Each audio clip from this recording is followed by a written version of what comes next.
The Phoenician Women, Euripides, written 411 to 409 BCE, translated from the Greek by Andrew Wilson. Opening monologue of Jocasta, Queen of Thebes, wife and mother of Oedipus. Enter Jocasta. She is an old woman dressed in black. She looks like a peasant, but this is belied by the dignity of her speech. She has to speak the prologue. It will embarrass her, but she has steeled herself to getting through it with a minimum of fuss and emotion. She begins and ends with a prayer. O sun, whose horses race with trails of flame, how dire for Thebes thy beam that pierced the gloom that day when Cadmus came to Theban soil and left his home on the Phoenician shore. Cadmus married Aphrodite's daughter, Harmony, and fathered Polydorus, whose son, they say, was Labdacus, and Labdacus was Laius's father. I am the daughter of Menecius. Creon is my brother. My name is Jocasta. My father's choice of name. I can't help what I'm called. Laius married me, and when we still stayed childless after many years of active marriage, he went to ask Apollo, requesting sons to help us rule the land. Apollo said, "King of Thebes, rich land where horses graze, sow not your seed in the furrow. The gods are violently opposed. If you beget a son, that son will kill you, and all your house shall come to a bloody end." But Laius got drunk, and thinking only of his sexual gratification, planted a child in me.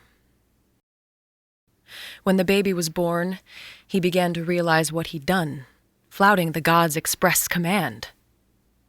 He took the child to a place called Hera's Meadow, high on Mount Kithaeron, and gave it to shepherds to abandon it, having skewered its ankles with a metal spike. Hence the name all Hellas knew him by, club-footed Oedipus. Some of Polybus's herdsmen found him, took him home to wealthy Corinth, and handed him to the queen, who hugged him close. She put the child my pains had brought to birth to her own breast, and told her husband that she'd had a boy. Time passed. My son grew up. Soon he felt the first downy hairs upon his cheek. Was it intuition, or had someone told him? He went to the oracle of Apollo, wanting to discover who his parents were. At the precise time, Laius had gone there too, to find out if his son still lived.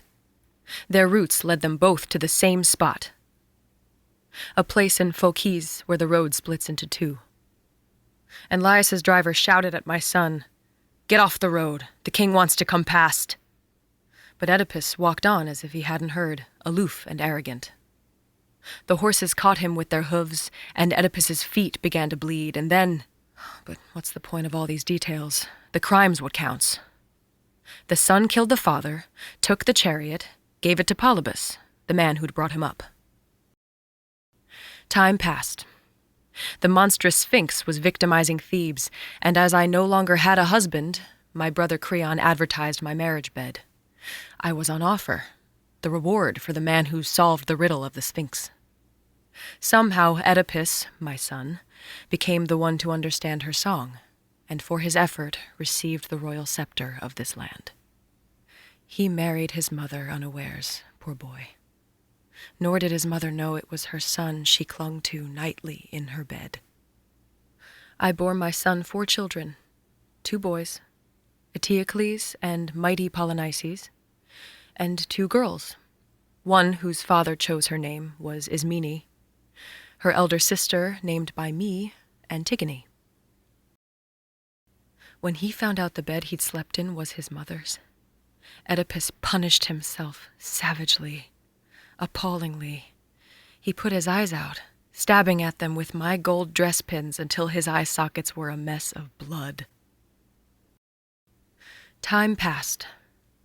When my sons began to grow their first beards, they locked their father up, hoping his story, so difficult, so embarrassing to explain, could be forgotten. Oedipus lives, a prisoner in his room. He spends his time cursing his sons, the most foul curses. He's ill, The things he's gone through have destroyed his mind. He raves, "No son of mine shall get my house unless he kills his brother with his sharpened sword."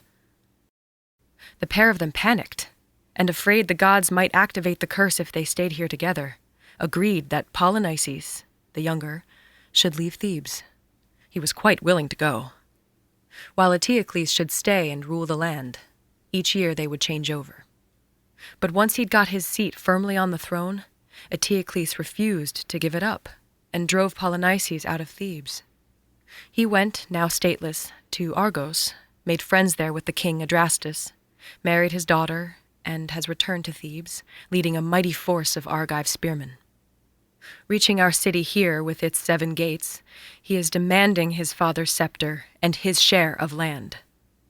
I, to try and stop the bloodshed, persuaded my sons to make a truce, to meet and talk before they take their spears in hand to fight. The messenger I sent reports that Polynices will attend. O Zeus, who dwellst in the shining folds of heaven, save us. Let my children please make peace. You are intelligent. It can't make sense to victimize the same pathetic mortal time after time.